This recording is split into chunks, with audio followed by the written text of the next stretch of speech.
প্রায় ৮০ বছর ৩ প্রজন্মের পুরুষকেন্দ্রিক শাসন ব্যবস্থা দেখেছে উত্তর কোরিয়া, কিন্তু ক্ষমতার ভরকেন্দ্র ছিল পরিবারের মধ্যেই। ১৯৪৫ সালে সোভিয়েত ইউনিয়নের সমর্থনে ক্ষমতায় আসেন কিম ইল সাং। ১৯৯৪ সালে ৮২ বছর বয়সে কিম ইল সাং মারা গেলে ক্ষমতায় বসেন তার ছেলে কিম জং ইল, আর ইলের হাত ধরে ২০১১ সালে ক্ষমতা পান কিম জং উন। ২০১৯ সালে সংবিধান পরিবর্তন করে রাষ্ট্রীয় সব বিষয়ে কিমের ক্ষমতাকে একক ও অখণ্ড হিসেবে প্রতিষ্ঠিত করে দেশটির পার্লামেন্ট। কিম পরিবারের তথ্য নিয়ন্ত্রণ ও কঠোর আইন বর্তমান পৃথিবী থেকে অনেকটা বিচ্ছিন্ন করে রেখেছে উত্তর কোরিয়াকে। পশ্চিমা বিশ্বের কাছে এখনও এক প্রকার অজানা জগৎ দেশটির সমরাস্ত্র ও জটিল কূটনীতি। সিংহাসনে ১৫ বছরের এই যাত্রার মধ্যে আবারও ক্ষমতাসীন ওয়ার্কার্স পার্টির প্রধান নির্বাচিত হয়েছেন কিম।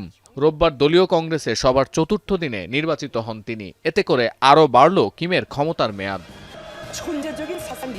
একই দিনে দলের কেন্দ্রীয় কমিটিতে আনা হয়েছে ব্যাপক রদবদল, প্রতিস্থাপন করা হয়েছে ৩৯ জনের কমিটির অর্ধেকের বেশি সদস্যকে। এদিকে কিমের পরেও এই পরিবারই ধরে রাখতে যাচ্ছে উত্তর কোরিয়ার শাসন। আন্তর্জাতিক গণমাধ্যমের খবর, কিমের মেয়ে জুয়ায়ের হাতেই যাচ্ছে দেশটির শাসনভার। সতীর্থ কর্মকার, এখন বিশ্ব।